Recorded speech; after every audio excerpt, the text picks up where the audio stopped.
Welcome to Ranipet சமையல்.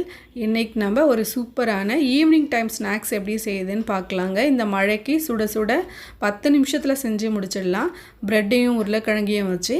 அதுக்கு முன்னாடி நம்ம சேனலை சப்ஸ்கிரைப் பண்ணாதவங்க சப்ஸ்கிரைப் பண்ணிக்கோங்க. பக்கத்தில் இருக்கிற பெல் ஐக்கானை கிளிக் பண்ணிட்டீங்கன்னா நாங்கள் வீடியோ போட்ட உடனே உங்களுக்கு நோட்டிஃபிகேஷன் வந்துடும். நான் 2 மீடியம் சைஸ் உருளைக்கிழங்கு ஒரு 5-6 விசில் வச்சு நல்லா வேக வச்சு எடுத்திருக்கேன். இப்போ அதை ஒரு மேஷர் வச்சு நல்லா மேஷ் பண்ணி எடுத்துக்கலாம். அப்படி இல்லைன்னா கிரேட்டரை வச்சியும் நம்ம நல்லா துருவி எடுத்துக்கலாம். ஆனால் நல்லா மசிஞ்சு இருக்கணும். பாருங்க, இந்த அளவுக்கு நல்லா மசிஞ்சு எடுத்தால் போதும். கட்டி கட்டியாக இருக்கக்கூடாது. நல்லா மசிச்சு எடுத்துக்கலாம். இப்போது நல்லா மசிச்சு எடுத்த உருளைக்கிழங்கோட ஒரு மீடியம் சைஸ் ஆனியன் நான் பொடியாக கட் பண்ணி சேர்த்துருக்கேன். வெங்காயம் நல்லா பொடியாக கட் பண்ணிக்கலாம். அடுத்தது ஒரு பச்சை மிளகாய் நல்லா பொடியாக கட் பண்ணி எடுத்திருக்கேன். அடுத்தது கொத்தமல்லியும் நல்லா பொடியாக கட் பண்ணி எடுத்திருக்கேன் தேவையான அளவு. அடுத்தது ஒரு 1/2 டீஸ்பூன் அளவுக்கு சில்லி பவுடர் எடுத்திருக்கேன். இது கொஞ்சம் காரமாக இருக்கும், அதனால் 1/2 டீஸ்பூன் மட்டும் சேர்த்துருக்கேன். நம்ம பச்சை மிளகாவும் சேர்த்துருக்கிறதுனால கொஞ்சமாக சேர்த்தாலே போதும். இப்போ இது எல்லாத்தையும் நல்லா மிக்ஸ் பண்ணி எடுத்துக்கலாம். அடுத்தது ஒரு 1/2 டீஸ்பூன் அளவுக்கு எலுமிச்சம்பழம் ஜூஸ் நான் சேர்க்குறேன், ஒரு புளிப்பு டேஸ்ட்டுக்காக. அடுத்தது இதுக்கு தேவையான அளவு சால்ட் சேர்த்துக்கலாம். இந்த டிஷ்ஷுக்கு எவ்வளோ தேவையோ அவ்வளோ சேர்த்துக்கலாம். இப்போ இது எல்லாத்தையும் நல்லா மிக்ஸ் பண்ணி எடுத்துக்கலாம். எல்லாம் நல்லா ஒன்று சேர்ந்து வர அளவுக்கு நல்லா மிக்ஸ் பண்ணி எடுத்துக்கலாம். இப்போ நான் எல்லாத்தையும் நல்லா மிக்ஸ் பண்ணி எடுத்துட்டேன். ஒன்றோட ஒன்று நல்லா மிக்ஸ் ஆகிடுச்சு. இப்போ எனக்கு எவ்வளோ ப்ரெட் ஸ்லைஸ் தேவையோ நான் அந்த அளவுக்கு எடுத்திருக்கேன். உங்களுக்கு எவ்வளோ தேவையோ நீங்கள் அந்த மாதிரி எடுத்துக்கோங்க. அடுத்தது நம்ம இந்த ஓரத்தில் இருக்கிறத எல்லாம் கட் பண்ணி எடுத்துடலாம்.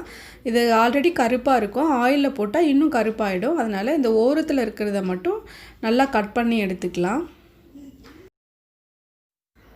இப்போ நான் ஒரு கப்பில் தண்ணி எடுத்து வச்சுருக்கேன். கட் பண்ண ப்ரெட் ஸ்லைஸையும் வச்சுருக்கேன். இப்போ இந்த ப்ரெட் ஸ்லைஸை எடுத்து இந்த தண்ணியில் லைட்டாக டிப் பண்ணிவிட்டு உடனே நல்லா புழிஞ்சு எடுத்துடணும். அந்த தண்ணி கொஞ்சம் கூட அந்த ப்ரெட் ஸ்லைஸில் இருக்கக்கூடாது. அந்த அளவுக்கு நல்லா புழிஞ்சு எடுத்தால் தான் நம்ம ஆயிலில் போடும்போது எண்ணெய் இழுக்காமல் இருக்கும். அதனால் நல்லா அழுத்தி புழிஞ்சு எடுத்துடலாம்.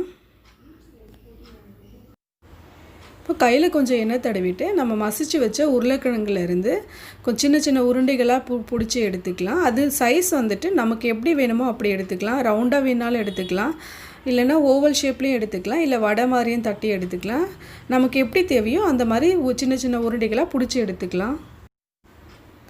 இப்போது நம்ம தண்ணி புழிஞ்சு வச்ச ப்ரெட் ஸ்லைஸில் நம்ம உருட்டி வச்சுருக்க உருளைக்கிழங்கு எடுத்து நடுவில் வச்சுட்டு இந்த மாதிரி நல்லா மெதுவாக கொஞ்சம் பொறுமையாக செஞ்சோம்னா அது அழகாக க்ளோஸ் ஆகிடும். கொஞ்சம் கூட வெளியே தெரியாத மாதிரி நல்லா க்ளோஸ் பண்ணி எடுத்துக்கலாம்.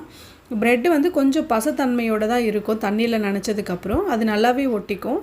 அதனால் அது கொஞ்சம் வெளியே வராத மாதிரி நல்லா பொறுமையாக கொஞ்சம் செஞ்சோம்னா அது அழகாக ஒட்டிக்கும்.